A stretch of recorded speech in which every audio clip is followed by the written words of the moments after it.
The following is a Hoop Ball presentation.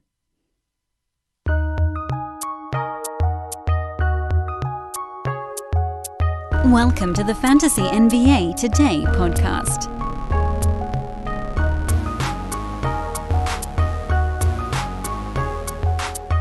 I say to you, as though it were any other thing, pouring rain and all, drenched from head to toe, happy Brandon Day. Happy Brandon Day. It's wet, man. What the hell's going on? Yeah, it's raining. It's raining pretty good here in Los Angeles. It's a thing that we don't see very often, but there is water falling from the sky, and it has happened now several times over the last week, and it is going to continue. What? Yeah, I don't know what's going on. Unacceptable. Unacceptable. This is not why I live here. This is not why I pay these premiums on my apartment rent. It's true, though. And then you go and you hit the road, and everyone forgets how to drive in the first place, but they forget how to drive even more when it rains. And traffic galore. Luckily, preschool is close. That is my saving grace. How are you, by the way? How's the last week been for you? I'll talk to you on Monday, I guess, but the people listening to the free pods don't know that. That's true. Things have been busy, yeah, man. Thanksgiving, that was good. Spent some time with the family, which was nice. Went on a little shopping spree. I weathered the malls, which weren't that bad, on a Saturday, I believe it was. Yes, Cyber Monday's bigger than Black Friday now. Yeah, it really is. It's funny how everyone just is afraid to go to the malls now, and everything's done online. Amazon and basically every other place you want to go to online. So yeah, it's been all right. Busy to say the least. Yeah, how about James Harden hitting 24 out of 24 free throws yesterday? How's that for NBA action? How about Westbrook going 7 for 30 and the Rockets saying that they really think that the NBA is going to award them the victory after a dunk that went through and came back up was not ruled 2 points. So they'll either award them the win or they'll replay the final 7.5 minutes, because that is something the NBA would do, is acknowledge a mistake and redo. Yeah, that seems plausible. I cannot believe an actual reporter reported that. Like, what makes you think that would ever happen? No shot in hell. No. You know how many mistakes have been made over the last decade where you could replay the final minute or two of a game because it drastically changes the outcome? They're not going to do that. Get out of here. Yeah, it's not happening, man. Plus, I mean, look, I'd be more on the side. Listen, they missed the call. You know, I don't think anybody's going to argue that. Ball went through, popped back out. It's crazy. It's silly. There are a lot of other things that could have happened. Like an old broadcaster buddy of mine. Brandon, did you ever meet Donnie Barnes? Yes. Yeah. So he used to like to talk about how sports are non-linear. He's very right in that regard, that you never know what would have happened if that play was different. The strategy changes for everybody based on one made bucket. So no, it's not happening. And they're still comfortably in the 5th seed in the West. It's not like it knocked them out of the playoff picture. They were up a ton at the time. Like, get out of here. You blew the lead. Your 2 guards combined to shoot 10 for 1,000. I mean, get out of here. Yeah. They needed Daniel House. That's really what it came down to. Of course they did. They needed my. They're in trouble, by the way. They I don't think they're good enough to go far in the playoffs. I don't think Westbrook is a guy that can go to the Western Conference Finals or win the finals this year. They should be better than last year, and maybe not as good as the year before that. But why should they be better than last year? Chris Paul is better than Russell Westbrook. I don't know at this stage of their careers. 2 I'd years rather ago, have Chris Paul to work with what James Harden does, as opposed to Russell Westbrook just dribbling out the shot clock and taking a bad shot. CP3 doesn't do that. It's funny that we're looking at this box score, James Harden taking 38 shots and Russell Westbrook taking 30, and thinking Harden probably should have taken 48 and Westbrook 20. Oh, absolutely. Why not? Yeah. At 38 wasn't enough. Or, conversely, Clint Capella, who shot 100%, maybe get him one more look, or like PJ Tucker one more look. But yeah, I mean, between those two guys, this is the Westbrook thing, man. This is why Oklahoma City kept running into issues. Even when Paul George was just dominating on the offensive end, Westbrook had to get his 22 shots.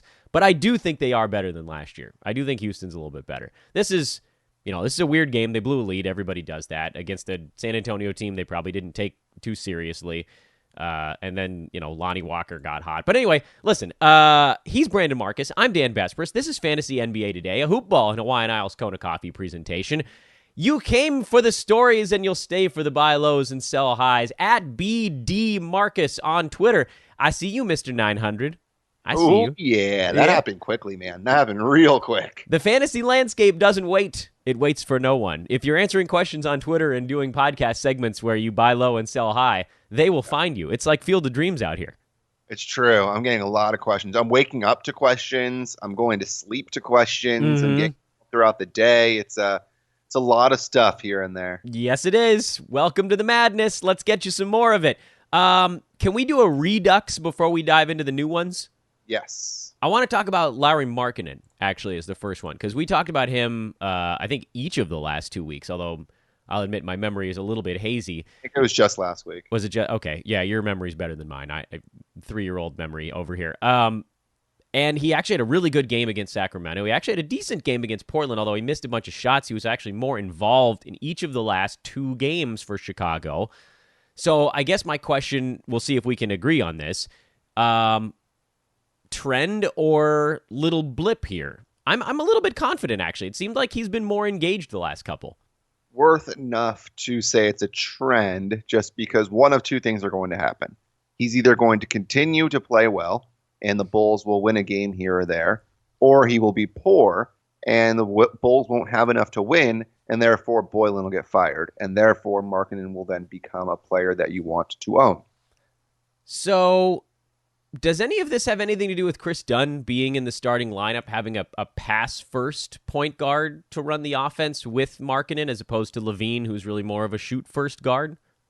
It's possible. I mean, it's interesting because you have so many guards over there, and you wonder with Markkanen if it's just confidence.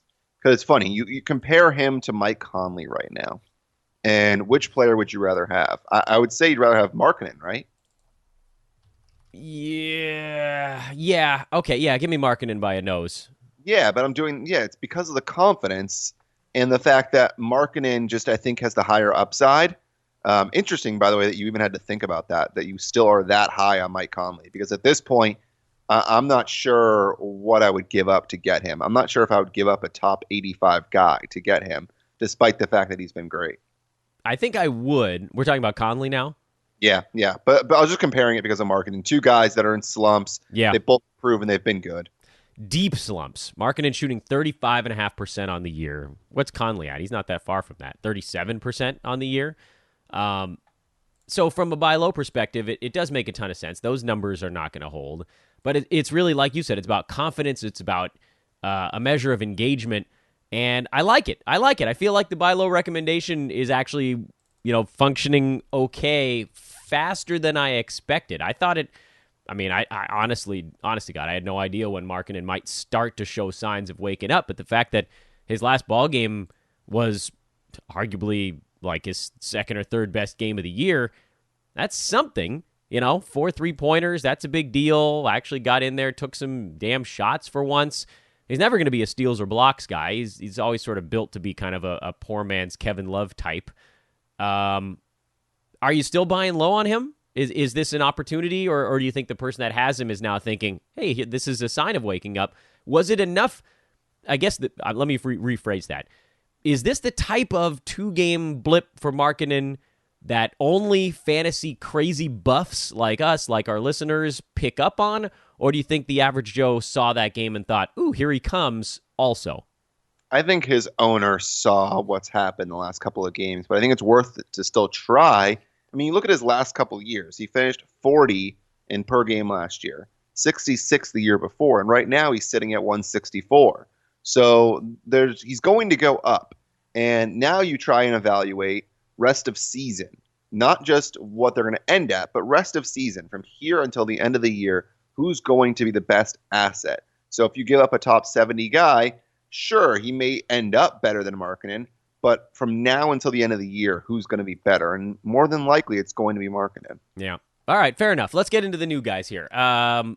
Who you got? You're my prepared guest. So who you got?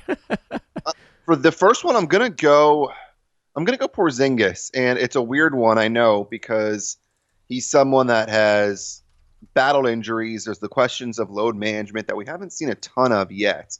But in his 3 years, finished 19 in 2017-18, 34 the year before, 49 the year before that. Right now he's at 76, and it's interesting. The only reason why he's even that high is because of his 2.2 blocks per game. Yeah. If you got rid of those, he would be way down out of the top 100 most likely. He's averaging 16.5 points per game, about 9 rebounds, 2.2 threes, 2.2 blocks, like I said. He's shooting under 40% when his career is more like something around 44%. His free throw percentage is just under 70. Yeah, it's when weird. He's shooting 79% pretty much every single year. So there's a lot of room for growth. And because of that, I'm willing to take the gamble if this guy becomes someone that eventually returns like a third-round pick, even though he's playing very much not like that at the moment. So, is this someone that you'd pursue even in a head-to-head format? Actually, today is a really interesting day to talk about KP because this is a back-to-back for Dallas. We don't have word yet on whether he's sitting this thing out. Mavericks actually haven't had a back-to-back in almost a month. It's a pretty weird stretch to have that happen, but they've been fortunate, and now they actually have 2 of them in a row. Yesterday, today, and then the 7th and 8th coming up over the weekend. Is that a guy you're willing to take a gamble on in head-to-head, knowing he's probably going to miss about 10 games the rest of the way? Yeah, just because his production is going to be so good probably when he's on the floor, and you have the ability. I mean, this guy could seriously be someone that once he gets going is hitting games where he's scoring 20 to 25 on a random night and then adding 10 rebounds and then a couple of blocks and a couple of threes. And that's not something you get very often for many guys. I am ... 100% in agreement with you on this one. And from a roto perspective, it's basically a no-brainer because a missed game here and there with the games cap is really a small factor.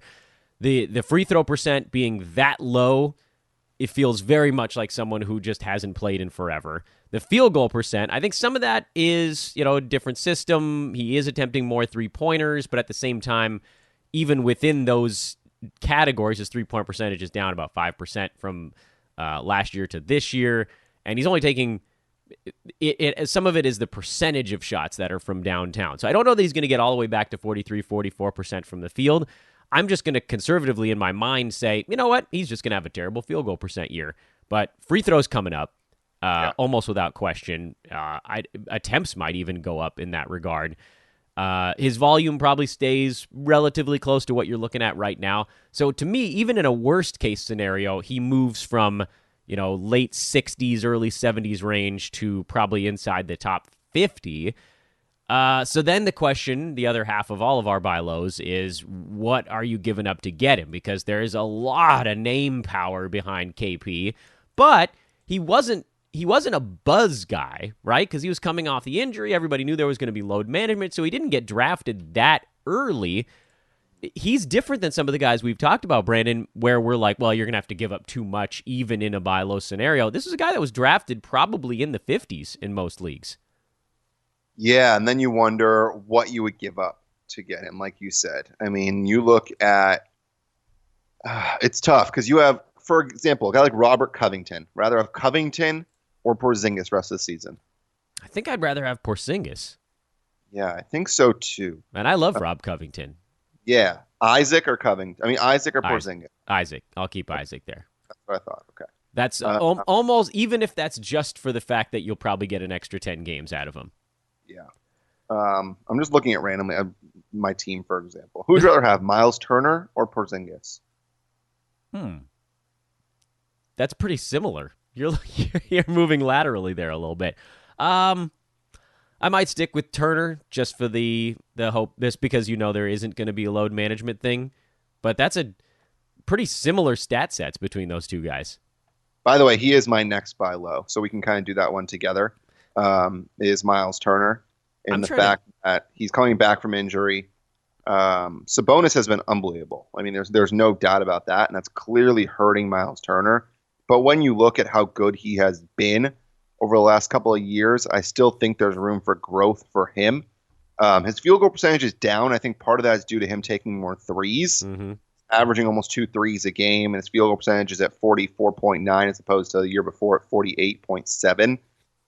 Free throw percentage is down again, so there's another one where free throw percentage is down. And blocks are down 0.4. Rebounds are down by 1. I just think that there's room for growth. I know Sabonis is stealing some of those rebounds, so that's part of it, but I still think that he's a better player. But yeah, so I think we can do those two together since we've really established that those two are pretty much the same value. Yeah. In terms of what you would ask for in return. Yeah, so I'm looking at some of the guys right now. Miles Turner, Kristaps Porzingis, they're both ranked in that late 60s, early 70s range, depending on what site you're looking at to get your rank numbers. Some of the guys ranked in front of those dudes that I think are interesting lobs. Bojan Bogdanovic of Utah. He's actually coming off 2 bad games. If you throw him out there after one of his explosions, that's an interesting name. I would have said Thomas Bryant, but obviously that one not anymore. Montrezl Harrell is about a half round in front of those guys. I think I'd rather have those dudes and they're not tank your field goal percent stuff than Montrez. How do you feel about that comparison? Yeah, it's funny because everyone thought that Lou Williams and Trez would both take a big hit with PG and Kawhi healthy, but it hasn't really been the case because Doc said yesterday he's trying to play Trez and Lou together as much as possible and PG and Kawhi together as much as possible and then bring them all together in the fourth quarter.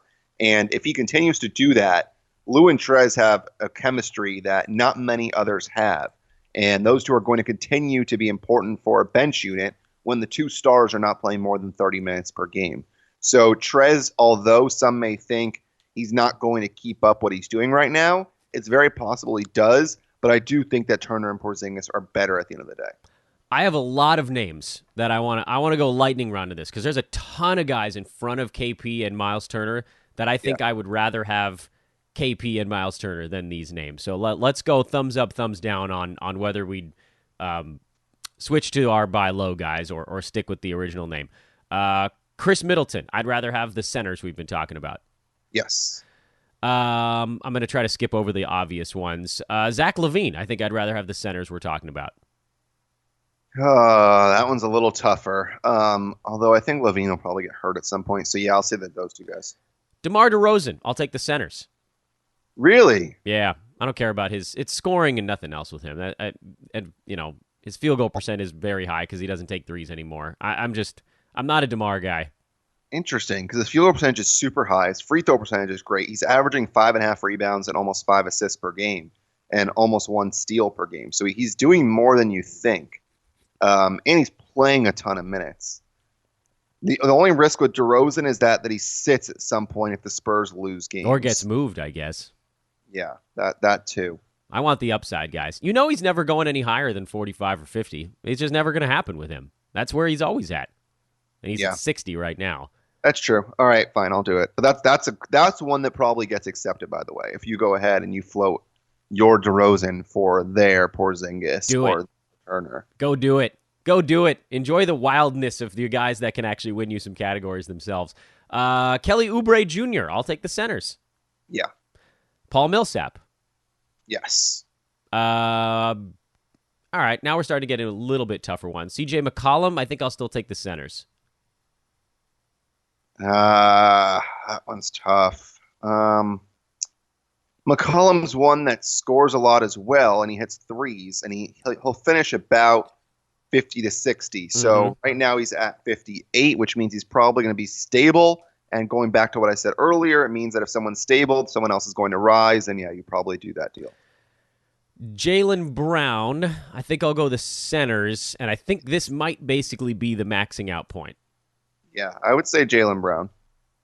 Yeah, I'm going to go the centers, and that's where you and I diverge. And then as you get higher than that, you're into the guys. No, sorry, I would go the center. Sorry, is what I meant. Oh, you would? Okay. As you get higher than that, you sort of, I think you probably stick with the regular names, aside from some of the fluky ones, like Andrew Wiggins. That would be an interesting sell high type of thing. Yeah. What about Brook Lopez? I'll stick with Brook Lopez. Man, he sucks to own. I own him in a league, and he is just really boring to own. Yeah, but it's beautiful though. Mid-40s, he ain't going anywhere. Yeah, I know. It's tougher in head-to-head formats. I don't think he's as good in head-to-head formats. No, it's the blocks. I mean, that's the thing. He does it without. I mean, his field goal percent is low, like the other guys we were talking about, but free throw is very high. He gets you some threes. He just doesn't hurt you. He just doesn't hurt you anywhere. Even with the low field goal, he doesn't take that many shots. 41%. Yeah, but he just doesn't shoot. Takes 8.5 shots a game. Yeah, that's not great, but he doesn't rebound either, and you want that from a center. You do. Yeah, I'd rather have Porzingis, by the way. Yeah, the games played thing is the part that freaks me out there, as you get above these names, I'm almost exclusively sticking with the names that we're lobbing out there, except for maybe like, I mean, what about Jeremy. Holmes? I'll take KP or Miles Turner. Okay. Yeah, I'll take my proven guy. All right, let's go to the next one on the list. We knocked out 2 as a pair there. Yeah, we did 2 buy lows. Let's go with a sell high. And the only reason why I'm saying Hassan Whiteside is because I'm nervous to see what happens with the center minutes when Nurkic eventually comes back. Because that's most likely going to happen at some point this year. And Whiteside's been incredible. He's been really fun to own. He's getting his points and his rebounds and his blocks. He's shooting well from the field. His free throw percentage is higher than it's ever been at 75.4, which is probably part of the reason why you sell high on him, apart from the Nurkic part. He's ranked 34 right now in per game. He's finished as high as 25 in the last couple of years. He was 7 the year before that. So clearly this is someone that can beast it up. But I just worry about his minutes when Nurkic comes back. But that being said, it's very possible that Skal is the one that gives way to Nurkic when he does come back. Yeah, I think I'm probably in the boat of just ride it out, mostly because the reason he was so horrid last year was that the free throw thing. It was the weirdest. Hassan Whiteside's free throw stuff last season is one of the strangest single season anything stat related that I've ever witnessed. I had him, so I basically watched every game in agony and fear as he got fouled, stepped to the line, and took, I kid you not, a different free throw every single game. He had a different stroke. Like, there were games where he stepped into it. I know he does some of that this year. There were games where he was like 2 feet back from the line.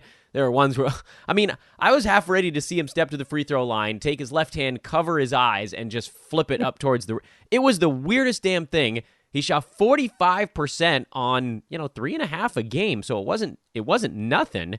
And otherwise, his numbers were actually pretty good last year. 12.5 points, 11 rebounds, 2 blocks a game. That's not that far off from his 15 and 12 this year. Yeah. Of course, the big difference, 30% better at the free throw line. That's jumping him from top 100 to top 40. He was at 70% the year before that, which is why I was actually relatively high on Hassan last season. 75%, like you noted, is a crazy career high. I don't know if that can hold all season long. Does he come down a little bit? Yeah, I think probably. The main reason that I'm going to hold is that I don't know if Nurk plays this year because Portland looks horrible. They're 8-13, and by the time he's healthy, they might basically be cooked. So here's the question for you. If you think you can get someone that's a top 30 player, because right now he's at 34. Yes, you do it. Okay. If I can get a top 50 guy for Hassan Whiteside right now, I do it. Anything below that, I think I'm riding it out. See, there you go. That's what the buy low thing is. I think his name carries enough weight, and he's producing enough where you're able to get someone that you may not otherwise be able to get for someone that is sitting in that range. And I don't think I'd use him to go get a buy low guy either, because you're attaching risk when you're trying to get out from under a risk, if that makes any sense. Yeah, that makes sense. Yeah, that does make sense. But I think you can put Whiteside with somebody else and get a guy, let's say, like Kemba Walker, for example. Oh, yeah. I think you could.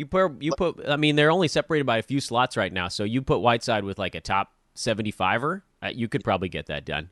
Yeah, something like that is the thing that I would probably go towards trying to do.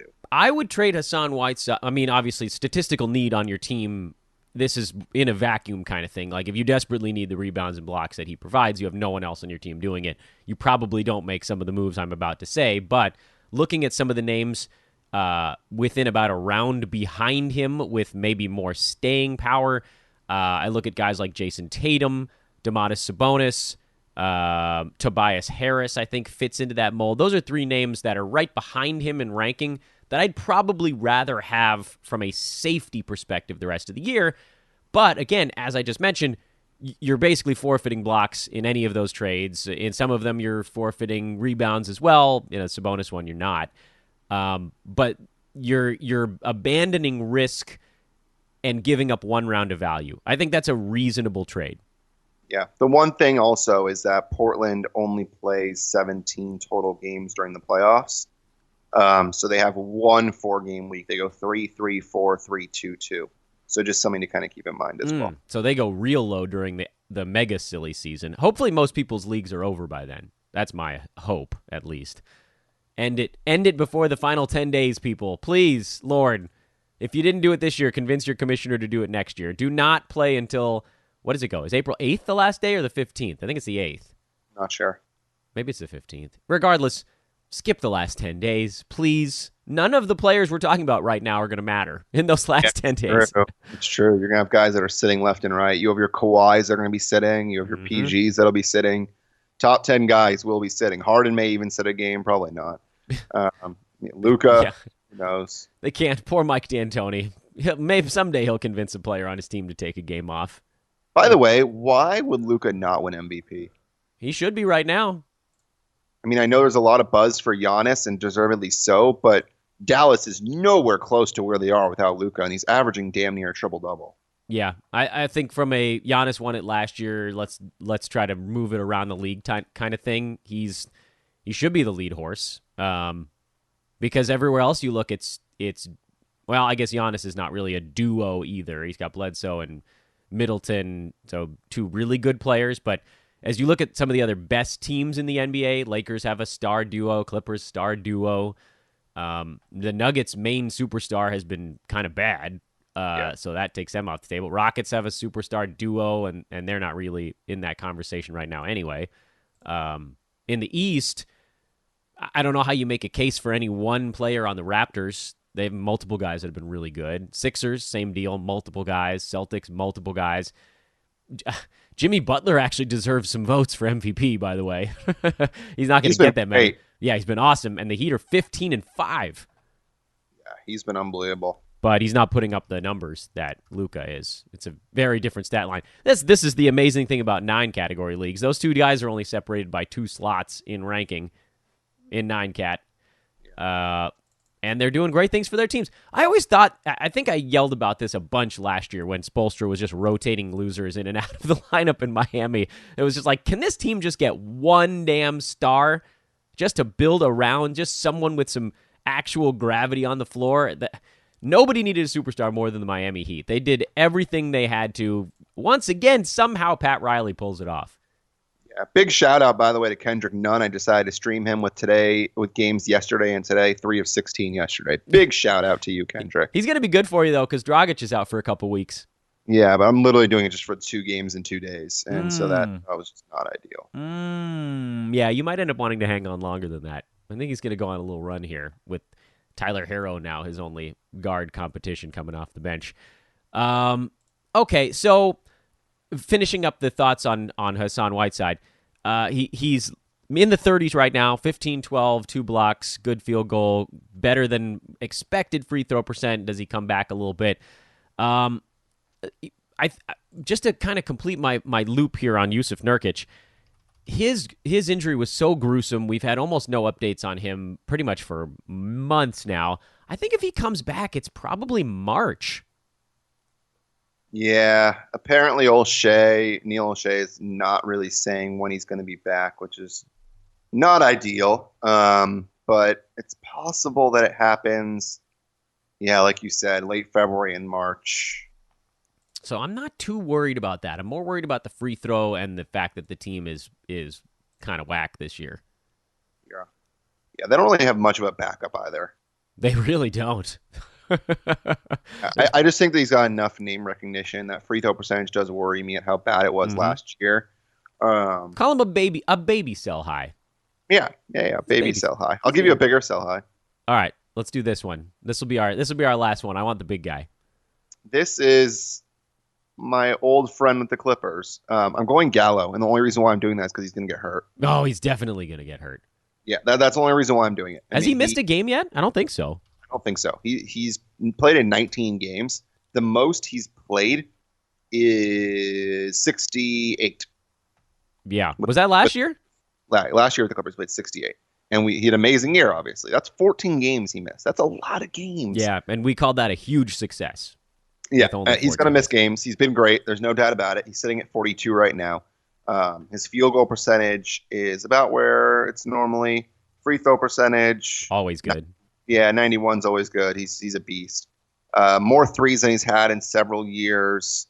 He's a good player. But the only reason why I'm doing it is he's going to get hurt. Yeah. That's a tough one to figure out what you ask for in return, because I think most fantasy leagues, if you're trying to unload him, people are looking at him with a skeptical eye. Yeah, perhaps. But look at, he's not ranked. He's ranked about a half round behind Hassan Whiteside right now. So it doesn't put them in that different company. The same guys that I mentioned before, Domantas Sabonis right next to him. You probably can't get him for Gallo, actually, if I had to guess. You might be able to get Tobias Harris. I would make that move. Looking a tiny bit farther down the charts, you could probably get Jaylen Brown for him. You could almost definitely get Kelly Oubre for him. CJ McCollum, DeMar DeRozan, Rob Covington. I think that's about as far down as I'd look. Maybe Zach LaVine and or Ricky Rubio. Any of those guys you'd keep Gallo over that I just listed? Oubre, maybe. LaVine. I might keep Gallo over LaVine. Yeah. So that's probably the line there, is mid-60s. Yeah. Yeah, I ain't going any farther down. You look farther down the chart, I'm keeping Gallo. One quick note. I want to curb your enthusiasm, this whole thing. I want to tie it all together, Larry David style at the end. But do your note first. My one thing is, we've discussed Mitchell Robinson a bunch, and he hasn't been good, and he's continuing to commit fouls. And I know he's a huge buy low for you. I'm curious if the foul trouble worries you at all.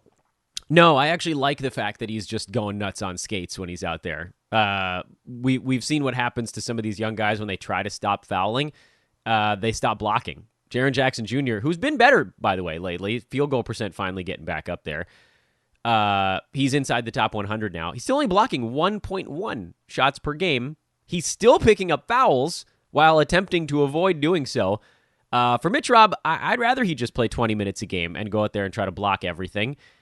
You know, a lot of the stuff actually is not that different for him season over season. It's just that the blocks are actually down a tiny bit on a per minute basis. When he was getting up into 20 minutes range last year, you know, he was at 2.5 to 3 blocks most nights, and this year he's at 1.9. The other stuff, almost a carbon copy. Like, look at his 2 seasons right now. Last year he averaged 20 minutes, 36 seconds per game. 7.3 points, 6.4 boards, 0.8 steals, 2.4 blocks, so combined 3.2. This year, he's averaging 8 seconds fewer per game. Field goal percent is down 1%, so I'm going to call that a wash. Free throw is actually up 1%, so we'll call that a wash. Up 1 point, same rebound, same assist. Turnovers are actually up a tiny bit, but I sort of don't care because it went from a half to 0.9. Steals down from 0.8 to 0.6, blocks down from 2.4 to 1.9. I think they've taken a little bit of the zip out of his fastball. I say just turn him loose. Let him go nuts. They have this weird, I think New York has a strange, maybe it's because they signed 55 veteran power forwards that all feel like they should be trying to win each night. They're not starting him, which is so strange. No, well, I don't know what they're doing out there. Fizdale's, I still think he's trying to get fired. He's doing everything he can to get fired, and they're not doing it because they don't want to pay severance. By the way, once D'Angelo Russell has a big game tonight, go ahead and trade him. Yeah, you got 10 in a row, man. 10 in a row without a back-to-back. I think you got a good stretch here to try to unload some Warriors. Yeah, I'm all about buying low on Mitchell Robinson. The only thing that's down is the blocks. Those should level off, I believe. He'll end up inside the top 100, and someone's probably getting annoyed with him right now. But let me Larry David this bad boy. We talked about Gallo as the biggest sell high. We talked about KP and Miles Turner as the buy lows. Gallo or either of the centers? Rather have the centers. I agree. I agree. And they're separated by like 2.5 rounds right now. Yep. There's our match. There's our beautiful, glorious match. We did it. Even though last week we said we would trade away Kawhi for Jokic. I'm not sure I would still do that. Oh, yeah. I'm going to be doing a gigantic Jokic rant later in this podcast, but I watched that Laker game last night, and he looked horrible. He's still a buy low, but yeah, Kawhi was too much. I needed to see it with the eye test. You got to be, if you're trading for Jokic right now, you should be looking to give up someone currently ranked between 15 and 30, not someone currently ranked 10. You can get him for less. Yeah, maybe a guy like Kemba. In fact, maybe. In fact, here's my request. The person that has Jokic in your league that's telling you, no, I'm not parting with him for anything less than a first rounder, tell them to watch his next basketball game. It changed everything. Now, okay, again, I'm going to have a long rant later. The competition was Anthony Davis, which is not going to be the case every night. You're not going to run into arguably the best defender in the NBA. But he was slow and out of sync, and he tried to do the Jokic thing where he sort of tried to force himself to be more involved late, and AD just stuffed him every single time. Like there was nowhere to go. If someone with Jokic watches a game like the one he played against the Lakers yesterday, they'll abandon ship for a lot less than a first rounder. I can basically guarantee that. Yeah, Kemba's 29. That's an interesting one to throw out there. LaMarcus Aldridge at 27. Brogdon, a huge sell high at 26. You're not going to get him for Brogdon, but just throwing some names out there. I don't know how much higher than that I'd go. Maybe Kyle Lowry because he's so injury prone. Jonathan Isaac, I might consider doing as he starts to the blocks start to level off a little bit. But yeah, I mean, I'm not going all the way up to Kawhi at this point anymore. Can't do it. Yeah. Not gonna do it. Brandon, thank you, my good man. Always coming prepared. Hey, that's my goal here. I want to make sure that the people get what they want and they enjoy Brandon Day, and so I'm going to make them continue to enjoy Brandon Day. I do like the third person aspect of all of this. He's Brandon Marcus at BD Marcus on Twitter. Give him a follow. Post haste, Brandon. I'll talk to you for our premium show on Monday. Sounds like a plan. Talk to you then, bud. Toodaloo. And that was the marvelous Brandon Marcus at BD Marcus on Twitter. As always, cover them buy lows and sell highs. That's how we make our incremental improvements to fantasy teams in this part of the year. It's hard to find a guy out on the waiver wire right now that's going to put up the type of game-changing numbers that you're looking for. So you have to find little ways to improve as well. We're not there yet. I think this is the point that I want to add on here. We're not at the point of the year yet where you have to be overly concerned with your team makeup. And obviously that is always going to be a big deal because whatever you've accumulated to this point is not completely irrelevant. But as you make these trades, and I'm as guilty doing it as the next guy, is you don't want to worry that you're getting a better player if it impacts you in a negative way from a stat set perspective. That's the part that I think needs to really be stressed here. I am guilty of it, as I just said. When someone offers me a guy that I think I want, but I'm just like, oh, you know what? I don't really need those extra rebounds. The thing is, you can go take that better guy, and flip him, or flip your other guy that does well in the rebounding department. There's still time. January is truly the month where you need to really hone in on ROI in your trades. You can actually start trading for a lower-ranked guy if he provides a particular stat that you're looking for, whether that's something that's going to take you into a head-to-head playoff matchup, or in Roto, something that helps boost you in a particular category to add a few points here and there. So we're a month away, maybe a little over a month even. You could probably call it mid-January, from the point at which you really start to focus on the ROI of different statistical categories. And right now, you can really focus on just getting the best overall value. Still do that. That's why we're talking about buy lows and sell highs. And that's why we're talking about trying to make those incremental improvements to your team. The better ranked guy is going to make your team better.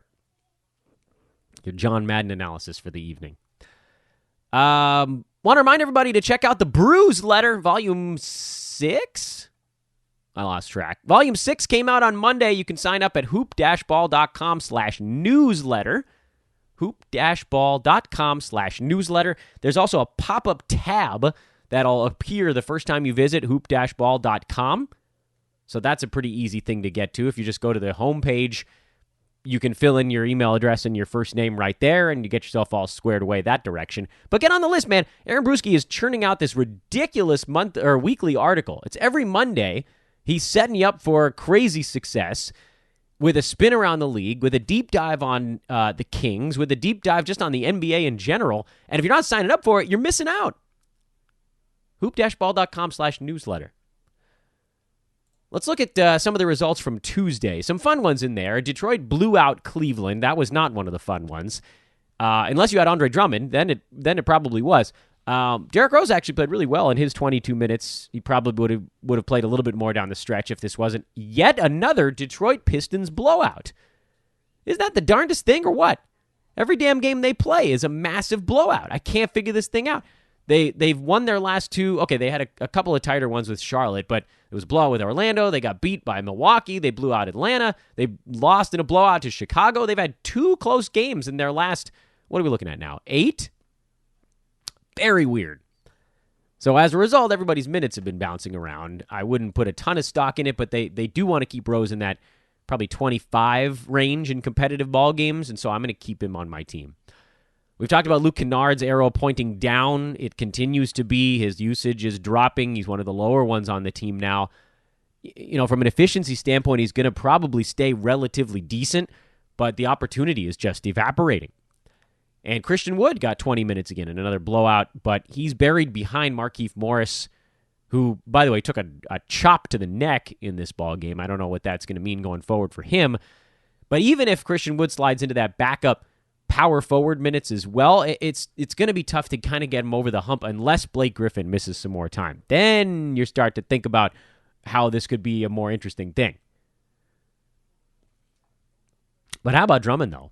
Nearly a 5x5. He was an assist and a block away, and if he had to play in the fourth quarter, he probably would have gotten there.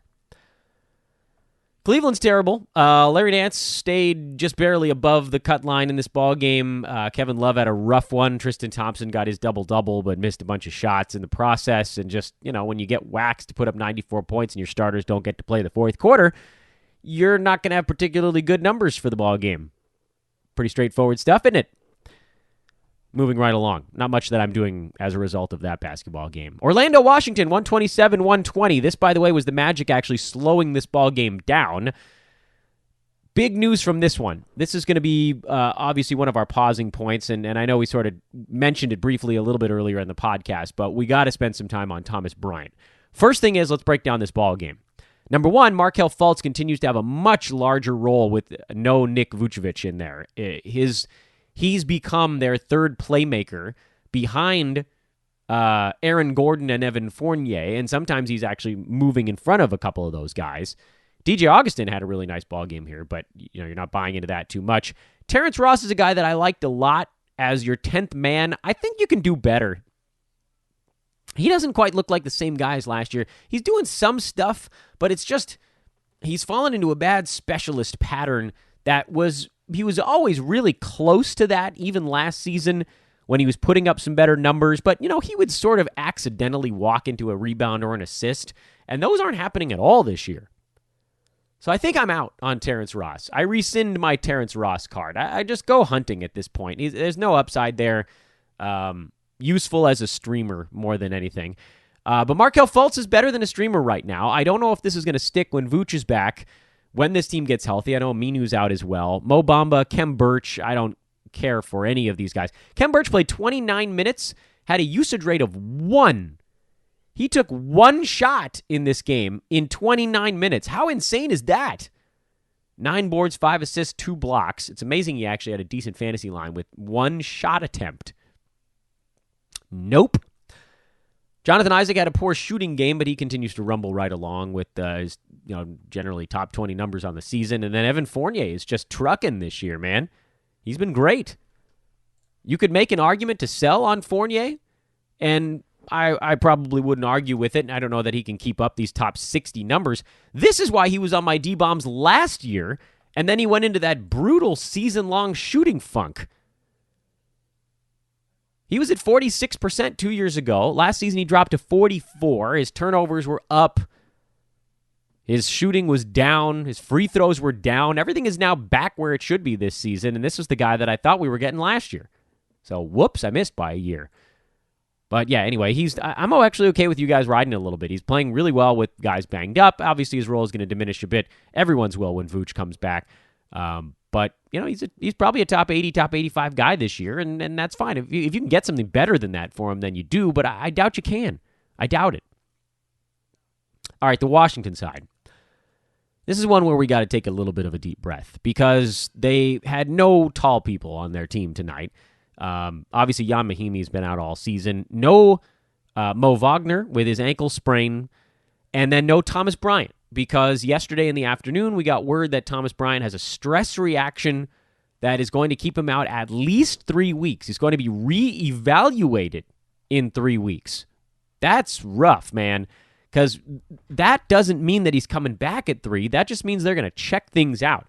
Stress reactions sometimes get better, and sometimes they don't.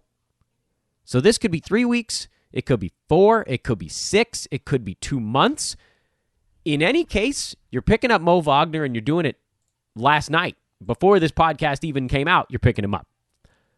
I know that he's out right now, but he'll be back very soon. And he's the only guy on their team that can really play center.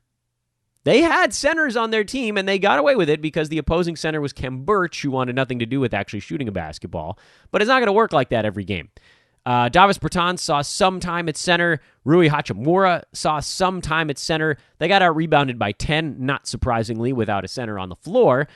And when Wagner comes back, he's probably going to play about 24, 25 minutes a game. He has foul issues, so you have to hope that he can stay up in that territory, and sometimes playing with a starting unit actually doesn't help people, but he's got to be on your team. He has to be. He's going to be soaking up a bunch of extra opportunity. It doesn't really matter who he's on the floor with. They're going to need him to play, and he's been right basically on the borderline of being a 12-team guy in only 19 minutes a game. He's number 110. So throw that 19 minutes up to 23, 24. Give him another 20% on what he's doing right now. That takes 12 points up to almost 15. That takes 5.5 rebounds up to 6.5 or 7. He's up at 2 assists. He's near a steal and a block. I don't know that the per 36s hold exactly, but that's a guy. The numbers that I just described with 60% from the field, no way that holds all year. But mid-80s at the free throw line is very doable. He's got a nice stroke. That's a guy that's inside the top 75, and we could potentially get that for 2 months. So he absolutely, positively must be added to your teams. Post-haste. So Wagner's got to be on your team. And then this does extend to some of the other guys on the club as well. Davis Bertans, who should already have been on your fantasy team, but, obviously he's a guy that needs to be owned. He's number 64 in 9-cat right now. And there's no way that's taking a step back with Thomas Bryant going down. Rui Hachimura is a guy that I have, and I think for good reason, basically said is not 12-team worthy, at least not until potentially super late in the year when they're just like, Rui, go do whatever the hell you want. He's number 131 in 27 minutes a game. They're giving him carte blanche to just go take a buttload of shots.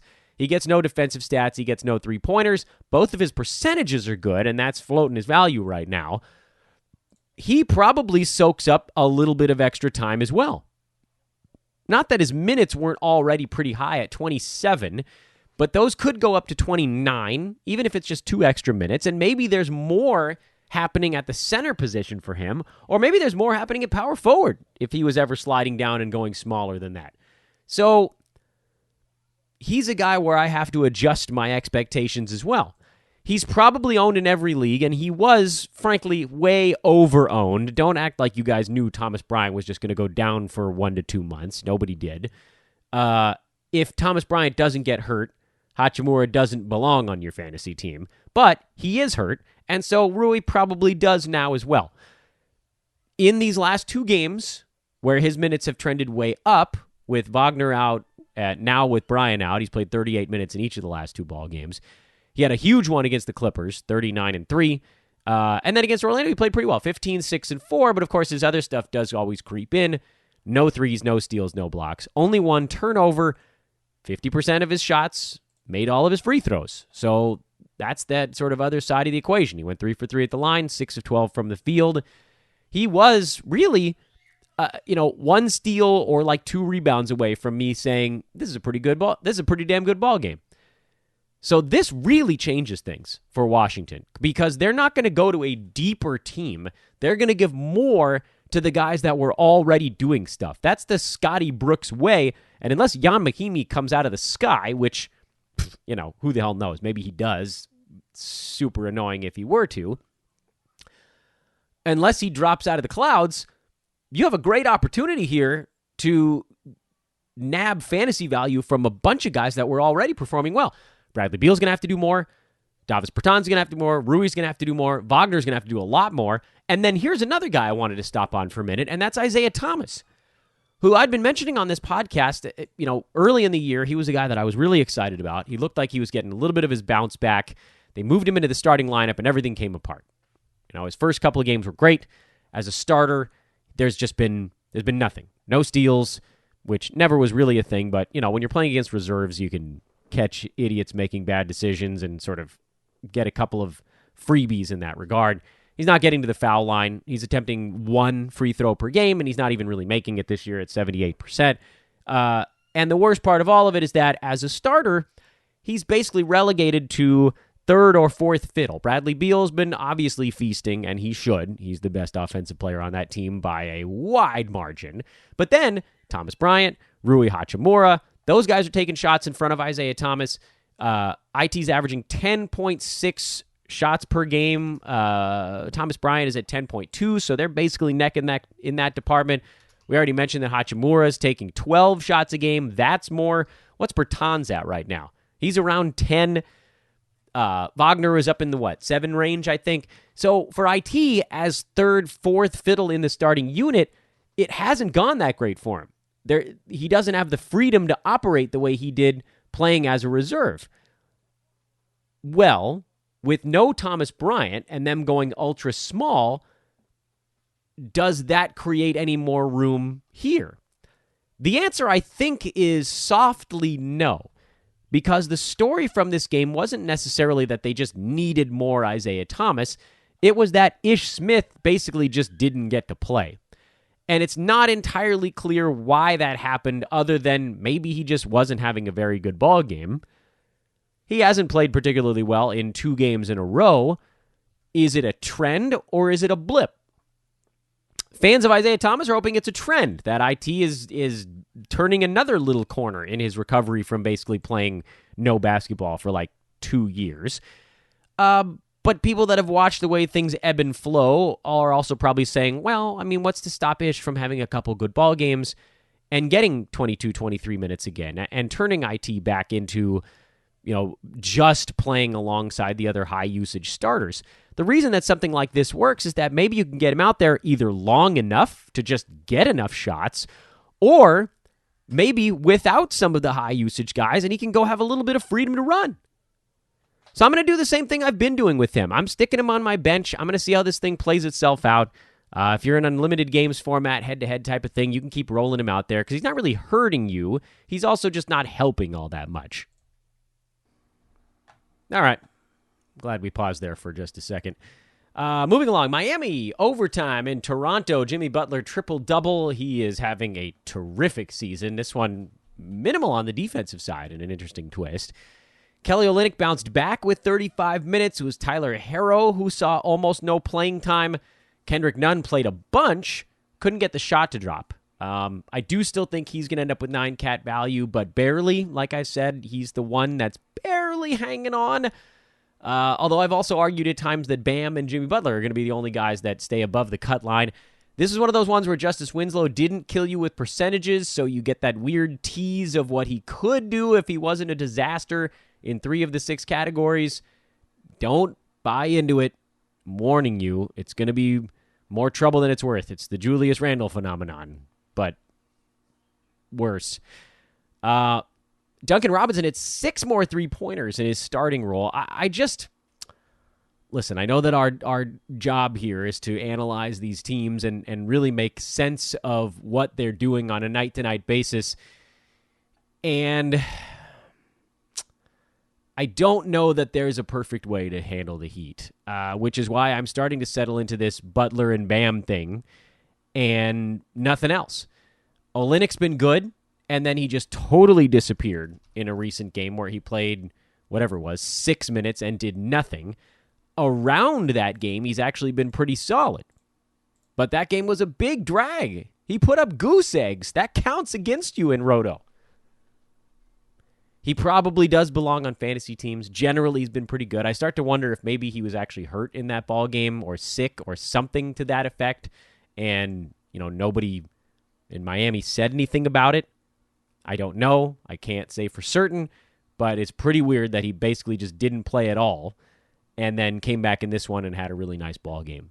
So Olynyk is my third choice on this team behind Butler and Bam. Nunn is my fourth choice. Robinson would be my fifth. I don't know if you need to go much past the first two. Maybe 2.5. Let's give Olynyk the nod as the third voice of reason on this team. Serge Ibaka played 22 minutes in his second game back. That's not far off from where he was before he got hurt. And he's been able to post fantasy value in 22 minutes, so you're probably good to roll him out there. Norman Powell played well despite the return of Kyle Lowry. I don't expect that's going to hold up long term. Lowry went 2 for 18 shooting in this ball game. Not surprisingly, they lost. Always fade a team getting a superstar or star player back from injury. It wrecks things every time, and it did it again. Freddie VanVleet trending down with Lowry back. Powell trending way down. I know that he put it off for a ball game. Chris Boucher did not play. Rondé Ellis-Jefferson saw only 16 minutes. So we're sort of getting back to what we expected in the early going, which is Lowry, Freddie VanVleet, Pascal Siakam, OG Anunoby, who didn't play all that much in this one. He lost his playing time to Norman Powell, actually, but I don't think that's going to be the case every night. OG, you should keep on your fantasy team, but those of us that were trying to be sold the bill of goods that he was going to be a top 40 guy, we sort of knew that wasn't going to be the case. He's back now in that top 80, top 90 range where 3-and-D guys usually end up, which is fine. That's useful. It's just not the guy that people were like, oh, he's going to be a top 40 guy this year. Nah, just, not enough opportunity. Marc Gasol still just barely doing enough to find a roster spot in a lot of places, but at 164, I really feel like you probably could have just moved on and not worried about it by this point. He's done so very little in so many categories, and the 32% shooting does need to level off somehow, doesn't it? He's made a few more shots in his last 2 ball games. We'll see if that holds up. At this point, if you've held on this long, you probably just sort of keep doing it, but he's over-owned on name value alone. And there's so many players out there that are not on rosters that are ranked higher than Marc Gasol that fantasy continues to be a very screwball thing. Dallas blew out New Orleans. Luka Doncic, 33, 18, and 5. Tim Hardaway had 12, 3, and 2 in a blowout, so he didn't get back in late in this ball game. He had a really good first half. Only 2 points, I think a couple rebounds and a block after the halftime intermission. Delon Wright did get 24 minutes, which is enough for 9-cat value for him, so that's something to keep an eye on if he could potentially do it again. Kristaps Porzingis, another back-to-back coming up, so he'll probably sit out the next one, and maybe that means Dwight Powell gets to do a little bit more for one game only. Seth Curry had a big one off the bench. We'll have to see that happen again. If it does, that'll be a big thump against Tim Hardaway, who, to his credit, played basically alongside the other starters in this game. It wasn't like he got displaced, so I'm hanging on there. Timmy looked pretty good in this one, even in a little bit more of a limited time and limited role of a blowout. For the Pels, still without Derek Favors, who again dealing with the family loss. When he comes back, he's got an easy role in this one. I mean, Jackson Hayes just is not able to do what Derek Favors can do. We get caught up in the hype around fantasy game on rookies. He's just not as good as Favors is. So he'll slide right into a whole bunch of minutes very quickly. Lonzo Ball, Drew Holiday, J.J. Redick, Josh Hart, Brandon Ingram, all worth using on a team that plays as fast as these guys usually do. As it turns out, Ingram was really the only guy to have a decent ball game today. J.J. Redick was close. We give him honorary second marks. Meanwhile, Houston somehow lost in double overtime in San Antonio to a Spurs team that was sitting LaMarcus Aldridge. Derek White started, had 12 points, 3 assists. DeMar DeRozan had 23. Bryn Forbes had 25. Lonnie Walker had 27 points. Jakob Poeltl, 6, 15, and 5 with a steal and 5 blocks. He appears to be a pretty damn good fill-in option when Aldridge is out. And that's the upside. He missed his only free throw, by the way. That's the upside if he ever just had full control of the starting front court. But he won't. Aldridge is expected back probably for the next one, although I've made the argument before that the Spurs could just rest him for one more game and he'd end up getting 13 days off. So don't be surprised if they give LaMarcus one more game off. Rockets are a pretty easy team to handicap. If Daniel House is out, Ben McLemore is going to get more run. Austin Rivers got a little more run. But otherwise, I mean, James Harden in double overtime is sort of not a fair thing to have to go against. He went 24 for 24 at the free throw line in this game. That is bleeping nuts. And they lost because he shot 29% from the field on 38 attempts. Oh, Clint Capella, 2020. PJ Tucker, another brilliant 3-and-D game. 10 and 8, 2 assists, 3 steals, 2 blocks, 2 3-pointers. Gotta love that. And then you just only wish that Daniel House was healthy enough to play in this one because he would have gone double overtime, and it would have been so juicy. They might have won. He's better, by the way, than Ben McLemore and Austin Rivers, if you hadn't noticed. That Spurs backcourt, though. DeJounte Murray seems like he's actually on the outs right now. I think you can pick up Derek White as long as he's starting and playing 25-ish minutes.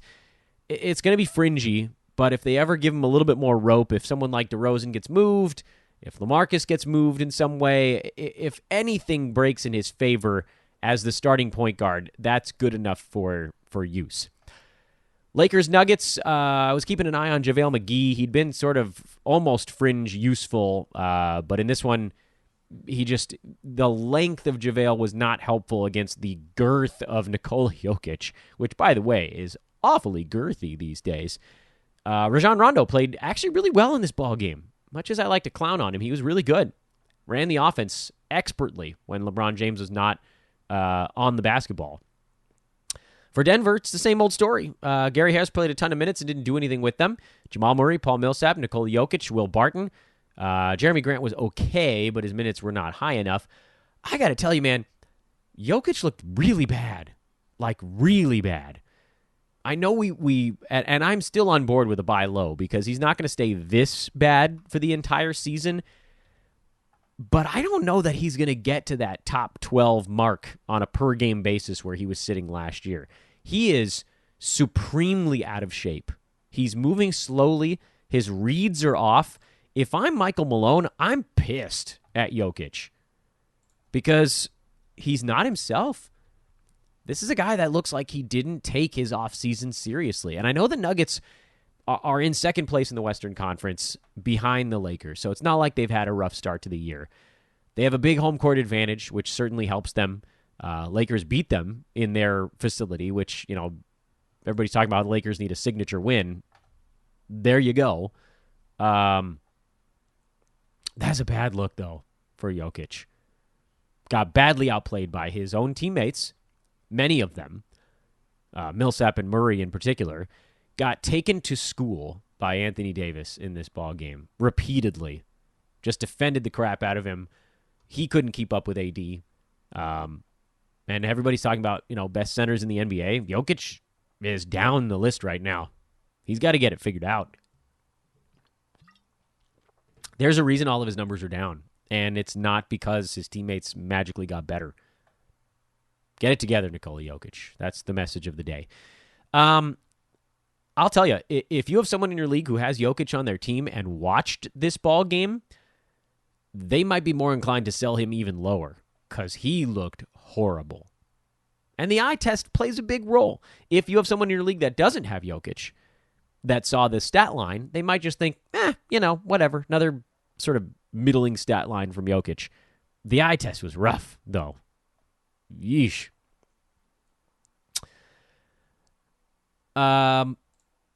The buy low on him really depends on what you have to give up. I know last week I said maybe I'd give up Kawhi Leonard for Nikola Jokic. I don't think that I would do that anymore. having seen the way that the two guys were operating at this point. The reason you go Jokic between those two guys is because you're probably going to get a dozen extra games out of Jokic over Kawhi. So there's a totals aspect that makes a big deal. But Kawhi's going to give you top 15 per game numbers at the very basement because for some reason he can't hit shots right now. And for Jokic, I mean, he barely looks like a fourth rounder the way he's playing these days. So, what good does that do you if your fourth rounder gives you an extra 10 games? That basically brings them to a dead heat. So you better hope that Jokic gets it going soon. So yes, I'd say buy low, but I'm no longer willing to give up as much as I was last week. Having watched the size of him and his movements and stuff like that, he just can't get away with it against some of the better guys in the league. Portland finally had a test, first one in a while. They've had some pretty wimpy competition, and they did not pass said test. They shot the ball poorly, just got beat up by a team with better defenders. Hassan Whiteside actually looked pretty good. I actually jumped on a Portland radio station yesterday to talk about this game, and I said the only advantage the Blazers have is Hassan Whiteside because Montrezl Harrell is going to give you his energy minutes, and that's good, but Ivica Zubats is your sort of lumbering ox on that Clippers side, and he's going to get worked. And he did. Whiteside had a good ball game, and everybody else struggled, as you figured. Damian Lillard had to deal with Pat Beverly. C.J. McCollum had to deal with Paul George and Kawhi Leonard. Carmelo Anthony had to deal with Paul George, Kawhi Leonard. Guys like Mo Harkless and freaking Patrick Patterson actually had a pretty decent ball game, and Montrez at times. And that's tough. I mean, this is why we sort of called Carmelo Anthony a fringy 12-team 9-cat guy and more of a points league dude because you're going to run into games like this one. If the shot's not falling, the only other stuff he does is rebound. He had a few free throws in this game as well, so I guess that was helpful. But, tough shooting nights is going to really – it's going to make it awfully hard for Melo to get into that top 109 cat. It's going to be awfully tough. Pretty decent-sized Wednesday card on the docket. Want to remind everybody, of course, that if you're interested in getting involved with us here at Hoop Ball, whether that's on the sales side, the pod side, the written side, something that I haven't even mentioned, do hit me up on Twitter, at Dan Bespris, DanBesBris, or send us an email to teamhoopball@hoop-ball.com. Again, that's teamhoopball@hoop-ball.com. We would absolutely positively love to hear from you. Tonight, Wednesday's card. 10 games on the docket. Phoenix is at Orlando. Suns are actually favored on the road. Magic on a back-to-back. Aaron Baines is day-to-day. Obviously, that is a big factor in what we think is going to happen in this basketball game. If he plays, they probably win. If he doesn't, I honestly don't know. Warriors are at Hornets. I would expect to see Draymond Green back for this ball game. Kevon Looney's minutes is something to keep a very close watch on that Warriors side. He looked very rusty and kind of reticent in his first game back, and it's going to take some time. I said it before, I'll say it again. I think he's a guy you're looking at deploying probably next week at the earliest. My hope was his third or fourth game back, but we'll assess. We don't have to stick with that initial prediction or hope. We'll go based on what we see. Charlotte, I don't care much about. Milwaukee, Detroit, I think we have a pretty good handle on these two teams. This is a back-to-back for the Pistons, so we'll see if Blake Griffin is playing. I assume he's considered questionable. Derrick Rose could potentially sit this thing out. If so, then you obviously have some opportunity there for guys like Christian Wood, especially if Markieff Morris has to miss any time with his neck thing. Luke Kennard would get a big one-game bump when all those other usage guys are out. You can plan ahead for stuff like this, but it requires some pretty good kind of needle threading. Miami, Boston, Heat on the back-to-back after the nice overtime win in Toronto. They're going to be a little bit gassed for this ball game, but we'll keep an eye again on everybody. Is Kelly Olynyk the third guy? Can Duncan Robinson stick? There's a lot of storylines in Miami. None of them have a conclusion yet. Gordon Hayward, decent updates, by the way, but not ready to go yet, so we'll worry about that in due time. Brooklyn, still nothing on the Kyrie front. Sounds like he's going to miss at least 2 more ball games, so the Spencer Dinwiddie show rumbles along for Atlanta. Kevin Huerter, questionable for this ball game. I think based on what we've seen from this team, if Huerter gets back before John Collins gets back, he's probably worth a look. But he also profiles a little bit more of a points league kind of guy. A lot of threes, a lot of scoring, well, not even a lot of scoring. Some scoring, a little bit of rebounding and assist stuff, but not much defensive action. Percentages are fine, I guess. I'm not that high on Herter, but they clearly need someone else to do something on that Atlanta team. So maybe you can stick them on the end of your bench and sort of see how it plays itself out. Indy, Oklahoma City, not a whole lot going on in that ball game that we don't kind of already know about from a fantasy standpoint. Memphis, John Moran is week to week, so we're watching guys like Tyus Jones, DeAnthony Melton. Does Jonas Valanciunas feel well enough to play? He was crushing before he caught this flu bug. So the same stuff for that team that we've been looking at. Chicago, Chris Dunn. Starting lineup, Chris Dunn. What does that mean going forward? Can he keep the job? If they keep playing well, he could. Does it kill Tomas Satoransky's value? It also could. So there are definitely lines there. Lauri Markkanen has actually played better the last couple of games. I can't help but wondering if that has something to do with Chris Dunn, more of a pass-first point guard in the starting unit. Someone that's played with Markkanen before. Someone that's not Zach LaVine, who's usually looking for his own shot first. Maybe there's a little bit better chemistry there. Minnesota is at Dallas. Mavericks on the back-to-back after a blowout win last night.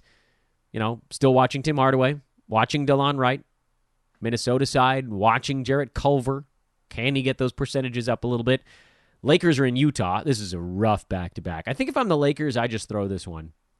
You got a long season ahead of you. You just won in Denver. Brutal altitude-to-altitude back-to-back. Man, I'd say just rest everybody. Just get out of this game healthy. Call it a day. Just give the win up. I honestly, I don't think it's that important. You're 18-3.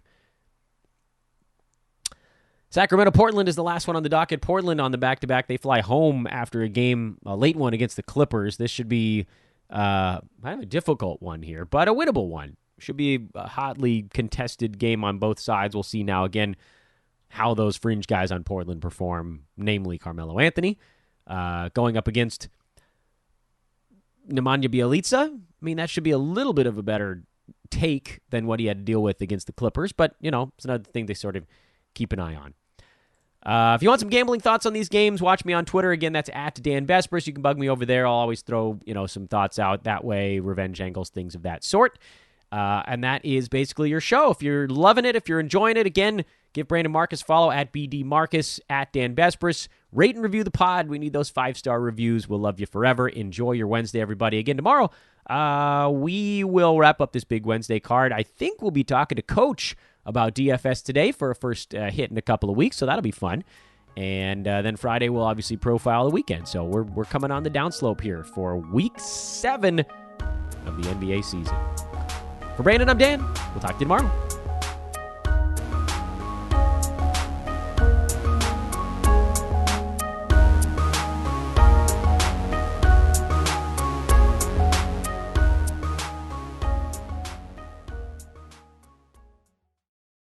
This has been a Hoop Ball presentation.